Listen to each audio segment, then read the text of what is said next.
She called me worthless. I walked away to save myself. Now I'm building a life where silence healed more than words ever could.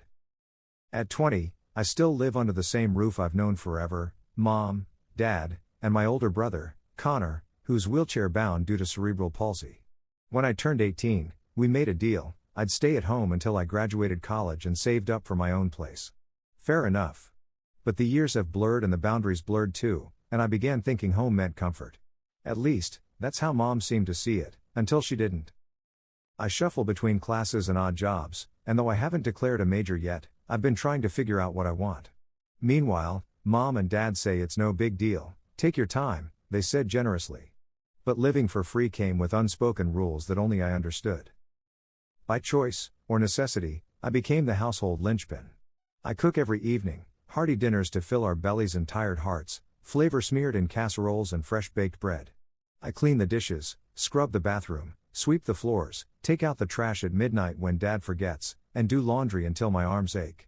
I feed and walk the 2 dogs and clip nails on our rescued cat. I pay for groceries, every last bag.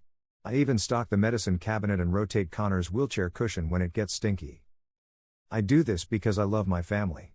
I do this because no one else will. But lately, each evening, the routine feels like walking a tightrope while Mom hurls criticisms like weighted stones. Tonight is no exception. After dinner, I bring in 2 dinner plates and a salad bowl. I stack them in the sink, and she's there like a sniper. Did you clean the microwave? Yes, earlier. Not good enough. It's still stained. She wraps the counter with her fingernail. I told you last week to deep clean it. I swallow hard, trying to breathe. I'll do it tomorrow? Mom's voice drops 2 octaves, sharp as glass. No, you'll do it now. Or maybe you'll just move out and stop pretending you're doing enough. I drop my shoulders. She hates the sight of me. I can read it in every crease of her face. I swallow a lump.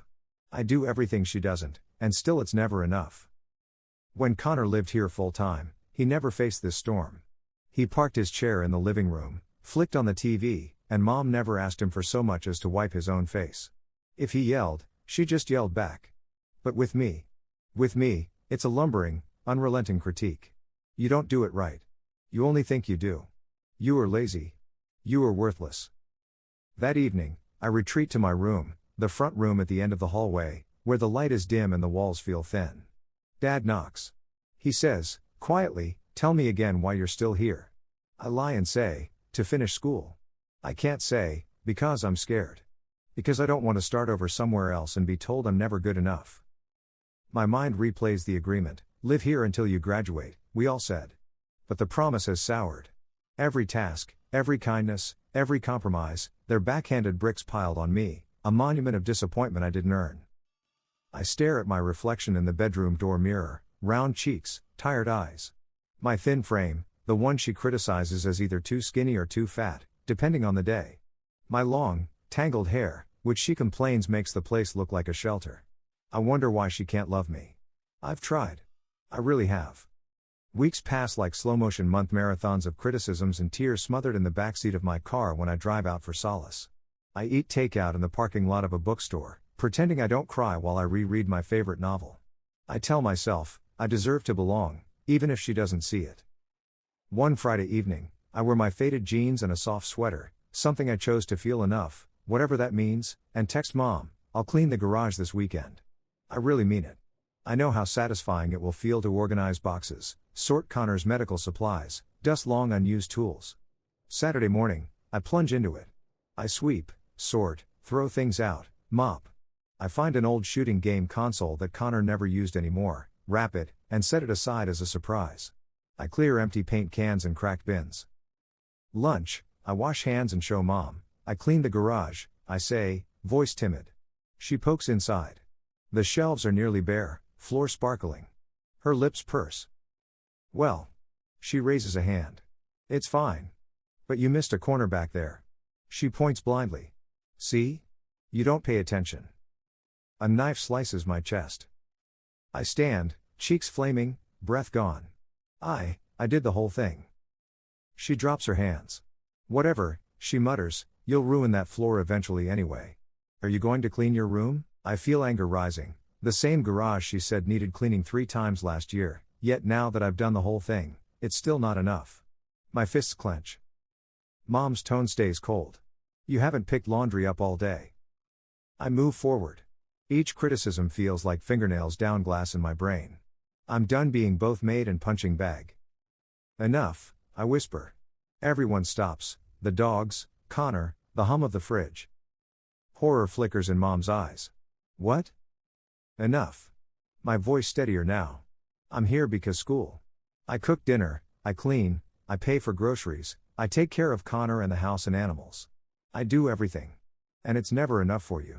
I should be gone already? She snaps, voice high-pitched, maybe you should. There, like a movie eclipse, everything stands still. Her words echo, maybe you should. My heart thumps loud. I've been waiting for this. Without another word, I slip past her into the hall. I enter my room, pack my duffel bag, underwear, a couple tops, my laptop and charger. Tears stream down my cheeks. In 15 minutes, I'm done. I didn't ask Dad or Connor to help. I leave behind pots, chores, the console gift, everything. Even the microwave. I push open the front door, feel cold air wash in. The house is silent. No shouts, no running after me. I click the lock behind me. Free. The morning after my abrupt departure, I wake in my friend's spare room to the pale light of sunrise filtering through curtains. For the first time in years, I don't have to tidy up, cook breakfast, or tiptoe around criticism. My phone buzzes, a text from Dad. Are you okay? Can we talk? My chest tightens. I miss him already. I pause, he didn't reprimand, didn't judge. He reached out. I text back, yes. I need space, but I'd like to talk. Later that day, Dad picks me up from the cafe where I've been working the morning shift. I climb into his car, and it smells like pine air freshener and leather seats, comforting, familiar. He reaches for my hand and doesn't let go. I'm sorry, he says, voice breaking. I didn't know how to protect you. I press my forehead to the headrest, tears leaking. I tell him about the house, about how I pour myself into every chore and still feel invisible. He nods, silent at first, then choked, I see you now. That afternoon, he drives me to a rental nearby, small, but mine for now. I unpack the duffel, my books, my laptop, my clothes. I don't unpack the ghost of failure. He helps me hang up a poster from my college dorm days, rise by lifting others. He wipes his eyes and kisses my forehead. You lift enough. Over the next week, I work morning shifts, attend classes, and come home to quiet that's startling. I miss Connor and our funny conversations. I miss knowing the dogs will greet me. But I savor the peace, the absence of scolding. Then Dad calls. Want to bring by some things, like your clothes and your recipes? He wants to help rebuild, not erase. I say yes. That Saturday, we load groceries and boxes into the car. I smile when Dad pulls out my favorite ice cream, mint chocolate chip. We laugh at the dogs barking from the window, thrilled to see me. Connor wheels himself toward me with a grin. I drop my bag and hug his wheelchair. Missed you, sis. Relief blooms in my chest. He cracks a joke about our old TV shows, and I laugh. No pressure. No judgment. Then Mom walks in. She halts at the door, her face unreadable. The silence stretches. I catch Connor's eye, he gives me a small nod of encouragement. Mom's gaze flicks to the groceries, the bags, then me. I hold my breath. She says nothing. Doesn't apologize, doesn't talk about what happened. But she doesn't ask me to leave, either. Dad steps in, she's home, he says gently. I meet Mom's eyes. She glances away. Connor wheels forward. Dinner? He asks. I pull out the groceries for taco night, something simple we all love. As Dad helps, I sense a shift. It's small, a softer tone from Mom when she stirs the salsa, an absence of sharpened edges, but it's something. Later, as we eat around the table at our old dining room, I realize this is not perfect, but it's progress. I'm seen. I'm here. And it's enough for now. It's been a month since I moved into my own apartment, and the air feels different, crisper, quieter, with space to breathe and think. I've established my routine, morning classes, afternoon shifts at the cafe, evening walks with my newfound freedom. Having distance has given me clarity. The silence is healing, but sometimes I ache for the sound of my brother's laugh or the slap of my mother's voice calling me for dinner. One Thursday, Dad visits, warm smile in place. He hands me a small plant, a succulent in a terracotta pot. For your space, he says. Tender care in a gesture that doesn't demand perfection. We share updates, grades, work tips, mutual laughter about my spilled coffee last week. There's no criticism, no hidden barbs, just connection. Before leaving, he adds, "I'm proud of you." 3 words I've never heard before. That evening, Mom texts, "Hope you brought socks." It stings, passive-aggressive, yet strangely nostalgic. I remember how at home, everything felt like a test. I pause and craft a reply, "I appreciate you checking in, I get my laundry done, but, thanks." I'm asserting myself without confrontation, a statement that steers the tone and sets a boundary. It helps me guard my autonomy while keeping the door open. On Sunday, Dad suggests a family dinner next weekend at my place. I agree, but set terms. I'll cook. I tell Mom and Connor, "Please arrive by 6 so I can have everything ready. Tomorrow afternoon I'll be finishing an assignment." I've learned that clear, specific boundaries ease tension. They agree. When I hang up, panic flickers. What if Mom criticizes my apartment? Then I remind myself, I'm in my domain now. I earned this. The dinner arrives. Mom steps into my small kitchen, inspects my humble counters. I'm simmering pasta with fresh marinara. Dad brings a salad. Connor helpfully rolls toward me, unsolicited but welcome. Then Mom lingers at the sofa, scanning the room. I brace. I ask, voice even, "What do you think?" She hesitates, then offers a quiet compliment on my plant and the lighting, something she never would have noticed before. As I serve plates, the conversation flows easily. Dad inquires about my new schedule. Mom adds a small laugh at my spilled coffee. Nothing is perfect. Mom quizzes me about my grades, but I calmly reply, "I'm on track." She nods and moves on. No knives in my heart. Later, after they leave, I sit alone in my cozy living room. The walls are mine, their voices echo, but feel distant, harmless. I text Mom, "Thanks for coming, it meant a lot." This is me maintaining connection without sacrificing peace. No oversharing. No apologies for existing. A few days later, Mom calls. I step onto the balcony. "I'm sorry if I came on strong," she begins. My heart flutters, not for validation, but for progress. She asks how I'm doing, genuinely. I answer. When she says, "I'm proud too," I blink. I never expected that. It isn't always easy. Some days she still comments, "You cook differently now," critical tone. I pause, steady my breath, and say gently, "Mom, I prefer this method, could we talk about something else?" The conversation shifts. I've learned that enforcing boundaries requires consistency, but doesn't necessitate conflict. In this chapter of our lives, I'm learning that healing isn't linear, and reconciliation isn't surrender. Living on my own hasn't severed ties, it has reshaped them. I've discovered that autonomy breeds respect. It also brings bittersweet insights. Mom's patterns are rooted in her own fears and expectations. Dad's supportive warmth reveals what maternal pride could have been. The quiet becomes compassionate when it's chosen, not coerced. By the end of autumn, I realize I'm not just surviving, I'm thriving. My apartment holds fragile peace, and my family visits on my terms. I still cook, still care, but now I know, I'm valuable even when I'm not perfect. And sometimes, that's all loving someone ever really needs. It's been 2 months since I moved into my apartment, and I've settled into a new routine: morning classes, cafe shifts, and evenings spent cooking for myself or studying. The weight of my old life still lingers, but with each quiet night, I feel my center returning. One evening, Mom texts, "Can we talk tomorrow?" It's gentle, surprising, unlike the sharp demands of before. I take a breath and reply, "Yes, let's, what time works?" I'm learning to communicate calmly and clearly, as experts suggest, using I statements and setting respectful boundaries. The next afternoon, I send her my address and set a small guideline: "If you drop by, could you call first?" That way I can prepare. I'm valuing my time and space, something family boundary advice calls essential.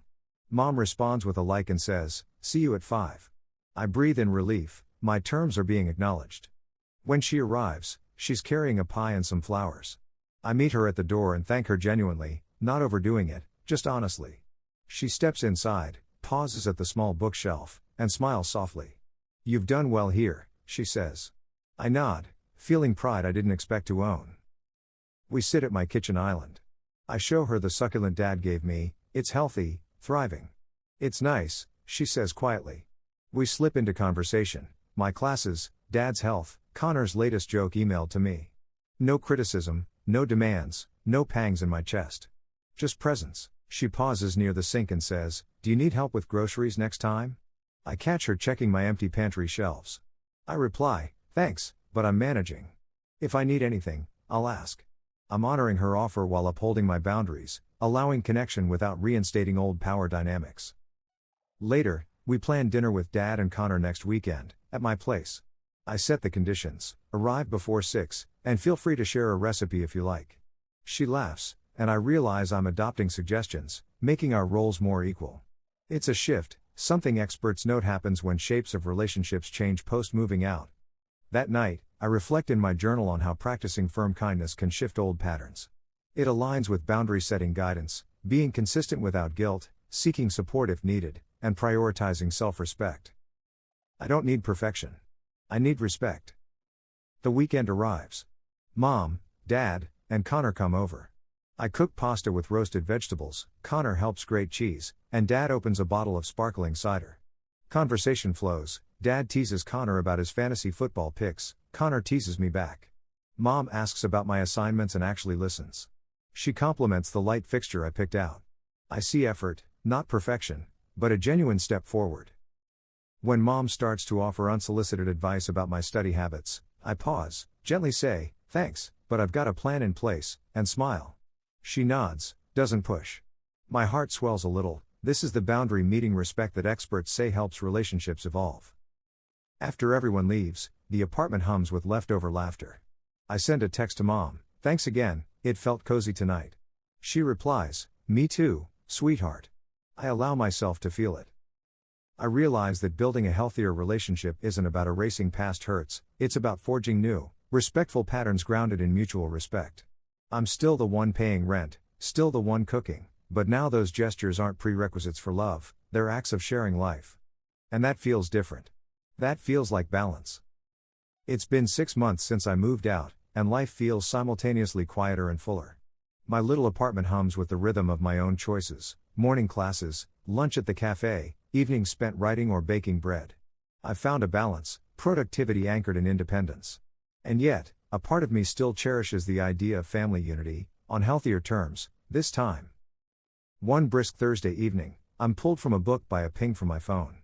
It's Mom's night in. "Is it okay if I drop by with takeout tomorrow?" I smile, warmed by her tentative invitation. I reply, "Sure, just text when you're on your way." The tone is casual, easy. My boundaries remain in place, the gesture is hers. The next night, I hear the doorbell. I open it to Mom, holding dumplings from our hometown restaurant. Warmth radiates from her tight hug. Inside, she sets the food on my small kitchen island.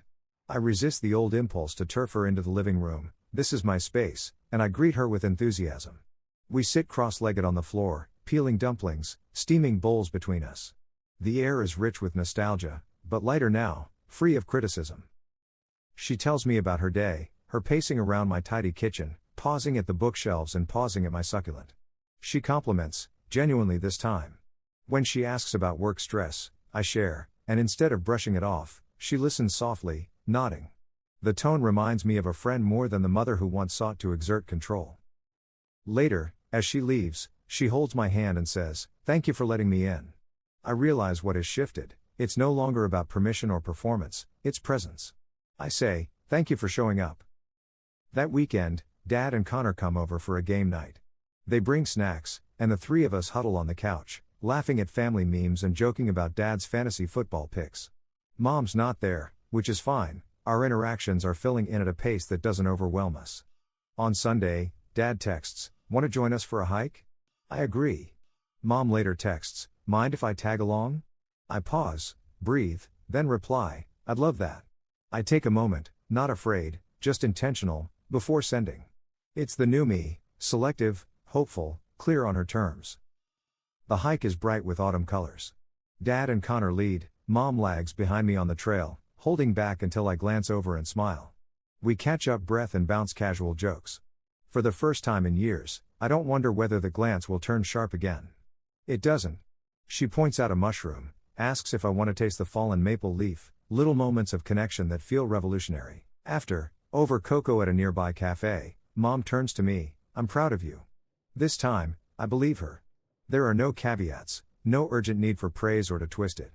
Just her voice, steady. On the walk home, I'm quiet. But inside, I'm full of relief and possibility.